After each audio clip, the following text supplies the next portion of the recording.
Já reparou como as HQs mensais ficam feias na estante? Resolva agora esse problema e ainda proteja, valorize e organize sua coleção com os boxes exclusivos da Case in Case. Olá, pessoas! Qualquer pessoa que não começou a ler essa semana quadrinhos da DC sabe que a DC é meio incompetente no quesito de tentar dar destaque a todos os seus personagens ou a todos os seus núcleos de personagem. Um núcleo de personagem é, como posso dizer, a Bat-família, sabe? Que é Batman, Asa Noturna, Robin e por aí vai. E, sei lá, o núcleo da Super-família, que é Super-Homem, Supergirl, Superboy e coisas do tipo. Pois bem, a DC não consegue dar muito destaque a todos os seus núcleos. Sempre vai ter alguma coisa que não vai estar recebendo a atenção que deveria ou que merecia. E é engraçado, né? Porque tem os personagens A, B, C, D e todo o alfabeto de personagens da DC, um universo comum de personagens, sempre vai ter personagens mais populares e menos populares. Porém, tem personagens que são muito populares e recebem um destaque muito grande, tem personagens que já foram muito populares e mereciam mais destaque até hoje em dia. E é exatamente o caso com o Flash e com as Lanternas Verdes. E a Era de Ouro, assim, não no sentido histórico da coisa, né? Porque a distinção entre eras dos quadrinhos é relacionada à inocência das histórias. Pois bem, mas eu tô querendo dizer Era de Ouro no sentido da melhor época pro Lanterna Verde foi entre 2011 e 2015. O que houve nessa época, você me pergunta? E eu vou te responder que é quando o Lanterna Verde se tornou a revista mais popular da DC. A revista que vendia demais, com o roteiro do Geoff Johns, a arte do Ivan Reis, do Doug Mahnke, e a coisa foi tão grande que começou a gerar derivados. No início era só Lanterna Verde, depois foi Lanterna Verde, Tropas de Lanternas Verdes, Gladiadores Esmeralda, Novos Guardiões, Larfleeze, Tropas de Lanternas Vermelhos e em algum momento até a revista do Sinestro. Então nós tivemos muitas revistas acontecendo ao mesmo tempo lá na época dos 902. E realmente a coisa foi tão grande que eles decidiram espalhar os personagens, né? Porque acompanhar revistas de outros personagens que você não conhece não é tão legal quanto acompanhar uma revista de personagens que você já conhece. E o núcleo de personagens que o povo já conhece e que a gente sabe que são populares são os Lanternas da Terra, né? Hal Jordan, Guy Gardner, John Stewart, Kyle Rayner e depois com a introdução da Jessica e do Simon. Tanto que é exatamente a tática que eles estão querendo seguir para fazer a série do Lanternas Verdes, né? Que tá aí há 4 anos em pré-produção e essa série não vai sair, eu tô vendo isso, essa série não vai sair. Mas não, o que acontece é que eles espalharam esses personagens pelas revistas da época, né? Então, o Hal continuou sendo protagonista da revista Lanterna Verde, o John virou o protagonista da revista Tropas de Lanternas Verdes, mas quanto ao Kyle e ao Guy, bom, eles se tornaram coisas diferentes, né? Espalharam ele para outras revistas. Então, o Kyle foi para a revista dos Novos Guardiões, onde ele se tornou Lanterna Branco e teve aventuras muito interessantes. E o Guy foi para Tropas de Lanternas Vermelhos, onde viveu também muitas aventuras maneiríssimas. Porém, com o tempo, a gente sabe que nos quadrinhos as coisas meio que acabam voltando sempre a mesma coisa de sempre. E o que é uma pena absurda. E hoje em dia, a existência de 7 Lanternas Verdes terráqueos na Tropa das Lanternas Verdes vai muito contra a ideia da tropa. A ideia da tropa é justamente ser uma polícia intergaláctica. Porém, as regras são claras, são 2 lanternas por setor. No início era 1, mas agora são 2. Então, são 2 lanternas por setor. Então, o setor 2814, que é o setor da Terra, deveria ter só 2 lanternas, mas tem 7. Hal, John, Kyle, Guy, Jessica, Simon e a Jo, que eu ainda não li o Cordão da Jo, mas vamos fingir vamos já contar ela pra coisa. Então são 7 lanternas de um setor só. E a DC nunca respondeu por que existem 7 lanternas para um setor, enquanto todo o universo tem 2 lanternas por setor. Pra mim isso é um buraco na história que deveria ser consertado. E isso poderia ser consertado muito facilmente, exatamente para isso que estamos aqui hoje. Vamos discutir como a DC poderia muito facilmente consertar este buraco, essa ravina na sua estrutura universal. Pois bem, são 7 lanternas da Terra. Eu não vou comentar sobre a Jo porque eu ainda não li o quadrinho dela. Eu ainda não parei pra... Eu nunca consegui achar o quadrinho do Lanterna Verde setores distantes, eu acho que é setor final. Não consegui achar esse quadrinho ainda, então não vou comentar sobre a Jo.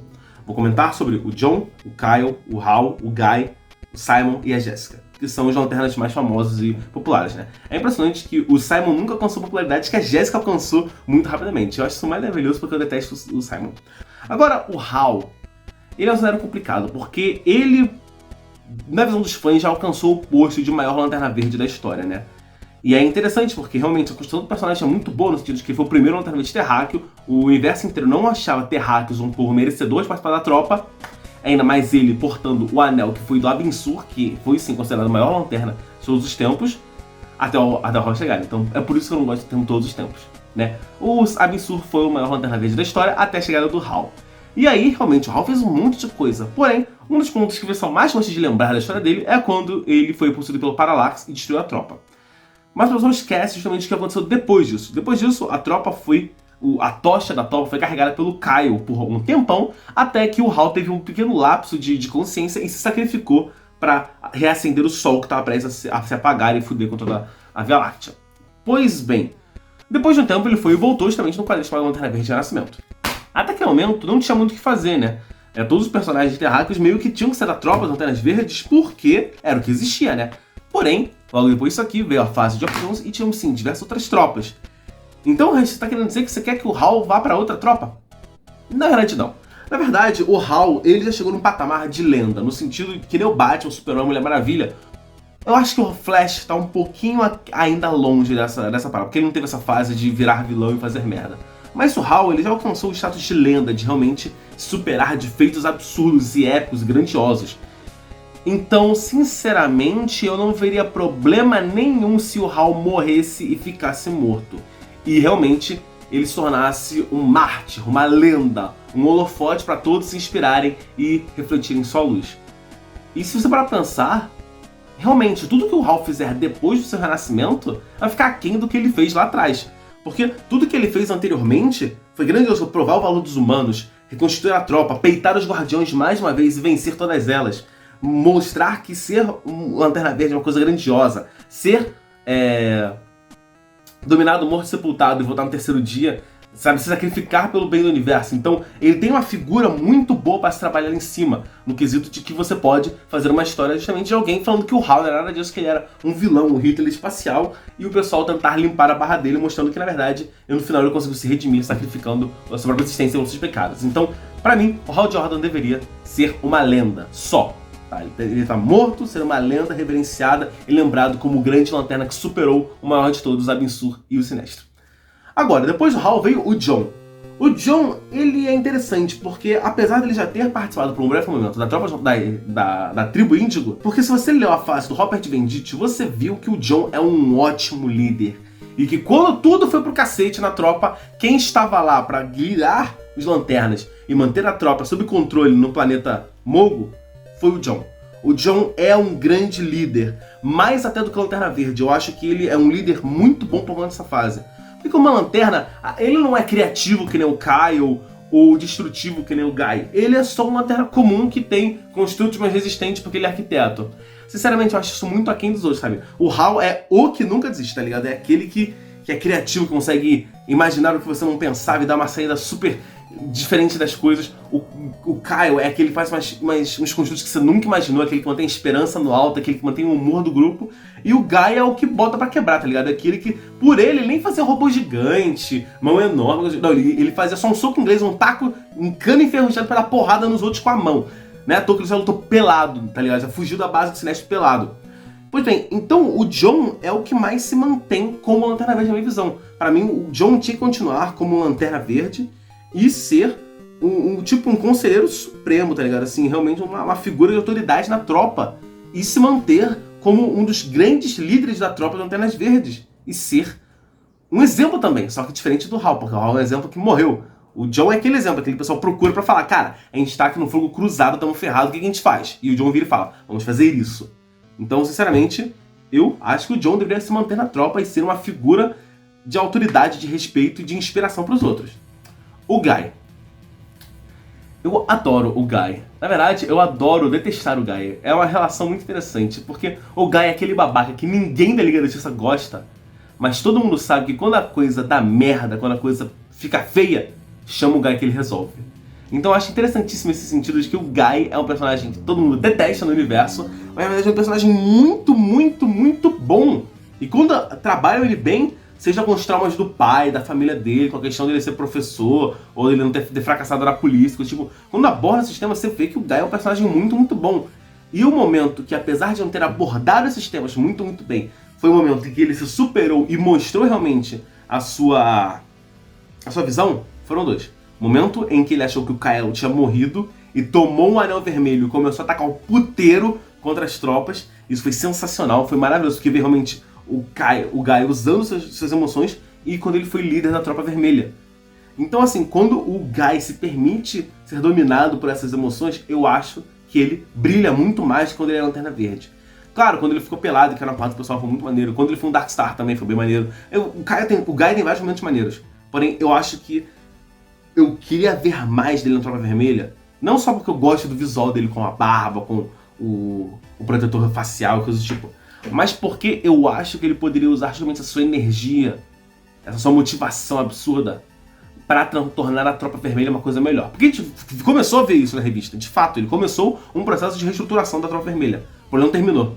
E eu acho que ele poderia fazer isso, fazer como se fosse uma penitenciária, onde ele está mostrando que os criminosos não precisam ser criminosos, eles podem ser outra coisa, e canalizar a raiva para as coisas boas, e ser realmente a tropa da vingança e da justiça no universo. E poder ter uns embates maneiríssimos com a tropa de Lanternas Verdes. Então, para mim, o Guy tinha que ser o Lanterna Vermelho e se manter como o líder e o cara da diplomacia, sabe? Aquele que se relaciona com a tropa de Lanternas Verdes, com a Liga da Justiça e tudo mais, e guiar os Lanternas Vermelhos para um futuro brilhante. Agora o Kyle. Eu adoro a visão do Kyle dele ser o herdeiro, aquele que manteve a luz verde brilhando no universo, a luz da força de vontade brilhando. Porque ele realmente, ele é exatamente isso, sabe?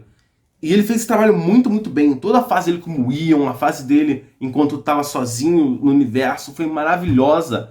E quando a tropa voltou, todos os encontros dele realmente vendo o que é a tropa. Então assim como o Hal, o Kyle já teve sua missão cumprida. A missão dele era manter a luz acesa até que ela se espalhasse no universo. Ele fez isso. Muito, muito bem. Parabéns, Kyle. Porém, eu acho que ele tem uma missão maior, e essa missão foi dada na revista dos Novos Guardiões.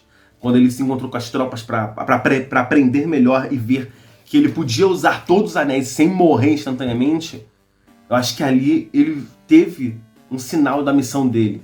E mais que isso, no final da fase do Geoff Johns, quando a gente vê o futuro e vê que ele é o milagreiro, cara, é aquilo. Exatamente, o Kyle está destinado a sanar as feridas do universo. O universo está sangrando e o Kyle é aquele que pode curar todas essas, com seu bom humor, com sua criatividade, com sua esperança. E é isso que eu quero. Eu acho, né, que o Kyle seria perfeito como um Lanterna Branco, sendo de novo o único Lanterna Branco no universo e mantendo a tocha da vida acesa no universo. Fala que isso não é bonito, que isso não seria legal. Pois é, eu acho que seria maneiríssimo. Só esquece esse negócio de relacionamento com a Carol, que nada a ver, mas de resto, mantém o Kyle como Lanterna Branco e o milagreiro do universo. Bom, depois tivemos a Jéssica. A Jéssica, eu gosto muito do que ela traz de novo pra tropa. A tropa ficou carregada com esse sentimento de nunca desistir. E eu adoro isso. De que todo Lanterna Verde é aquele cara que nunca vai desistir. Que ele pode estar na merda, cheio de buraco no corpo, todo sangrando, todo acabado, e ele vai se levantar de novo, porque a Lanterna Verde nunca desiste. Eu adoro isso. Porém, a Jéssica revigorou a outra visão da tropa de que Lanternas Verdes têm que superar o medo. Isso é uma coisa que foi um pouco apagada durante a fase 92 e do renascimento dos Lanternas Verdes. E eu acho isso muito bom, acho isso maravilhoso. Então eu acho que a Jéssica tem muito a ensinar ainda à tropa, aos terráqueos e como uma heroína no geral. Eu sinto que a carreira dela não foi concluída ainda. Sim, ela consegue fazer construto, ela consegue sair de casa, mas eu sinto que ainda falta alguma coisa para ela completar essa sua carreira e se tornar de fato uma Lanterna Verde foda. Eu quero ver mais dela interagindo com a tropa, com os guardiões, com seus colegas de equipe e com civilizações alienígenas. E eu acho que o John seria um ótimo professor para ela, um ótimo parceiro para guiá-la nesse caminho e mostrar como controlar o medo, como controlar as emoções, como não se exaltar, como não se perder em sua missão. Então sim, eu acho que a Jéssica deveria ser a segunda Lanterna da Terra. O John como experiente, o líder, e a Jéssica como a aprendiz, aquela que já tem um futuro brilhante e está quase lá. Só precisa lapidar um pouco mais esse diamante. E o Simon, Regis? A gente pode só fingir que o Simon nunca existiu? Mentira. O Simon não precisa nunca ter existido, porque tipo assim, o que ele fez de fato? Ele participou da Liga da Justiça da América. Tá, ele não participou de quase nada. O Vibro foi mais importante naquela revista do que o Simon. Ele recebeu o Anel de Sinestro quando eles foram sugados lá pra puta que pariu, lá com o Hal. Também não fez muita coisa. Se você for parar pra ver, todos os Lanternas têm muito mais feitos do que o Simon. Até a Jessica, que veio depois do Simon, tem muito mais mérito, muito mais feitos do que o Simon. E todos os feitos que eu consigo lembrar do Simon, a Jessica tava no meio porque foi na revista dos dois. Então, sinceramente, eu acho que o Simon, ele tinha uma ideia boa, tá ligado? De abordar o negócio do lanterna muçulmano e tal, um que é visto como terrorista, coisa do tipo. Mas, sinceramente, não foi bem trabalhada e se a fundação da casa tá mal feita, a casa vai demolir. Eu acho que a casa do Simon tá segurada por 3 pedaços de madeira velhos e mofados. Então, eu acho sim que o Simon poderia fazer muito mais como personagem. Eu não acho ele um personagem bom, mas eu acho que ele poderia fazer muito mais como personagem em outro grupo, sendo um civil que ajuda, alguma coisa assim, do que realmente como Lanterna Verde. Eu acho que tudo que ele já tinha pra fazer com Lanterna Verde já fez e eu não vejo muito potencial pra ele superar isso e fazer coisas maravilhosas no futuro. Então, essa é a minha visão do que fazer com os Lanternas Verdes. Hal, uma lenda morta, um arauto, um avatar do que realmente significa essa tropa, uma coisa pra ser lembrada sempre e reverenciada. O Guy, líder da Tropa Vermelha, mostrando um novo caminho e o que fazer com a sua raiva. O John como um grande líder, um comandante das fileiras da Tropa de Lanternas Verdes. A Jessica como aquela que está aprendendo e precisando melhorar para dar vida nova à tropa com a sua experiência. O Kyle como o milagreiro do universo, aquele que está revigorando a existência do universo e fazendo as coisas, e trazendo esperança, vida, amor e compaixão aonde for preciso, ao universo. E o Simon como um civil, uma pessoa com muita boa vontade de ajudar os outros. Para não pensar, é uma coisa que eu até não vejo nele, eu não vejo ele com tanta vontade de ajudar os outros assim. Eu vejo ele muito mais querendo ajudar a família e os amigos do que civis e coisas do tipo. Mas então, essa é a minha visão como grande fã de Lanternas Verdes do que a DC poderia fazer muito facilmente e consertar esse buraco que existe na lógica do universo DC, de que existem 7 Lanternas da Terra. Porra, bota 2, a Jessica e o John, e tá perfeito. Pois bem, essa é a minha visão, tá ligado? Como um grande fã de Lanternas Verdes, eu quero saber a visão de você. O que você acha nos meus comentários, o que você acha desse planejamento pro futuro de Lanternas Verdes. Eu sei exatamente que a DC não vai fazer isso, mas se eu fosse roteirista da revista Lanterna Verde, é o que eu faria, e é o meu sonho do que seria uma revista ideal de Lanternas Verdes. Você concorda comigo ou discorda de mim? Comenta aí, eu quero muito saber a sua opinião, e espero que você fique interessado com esse maravilhoso mundo dos Cavaleiros Esmeralda da DC. E deixar esse vídeo no próximo e falou!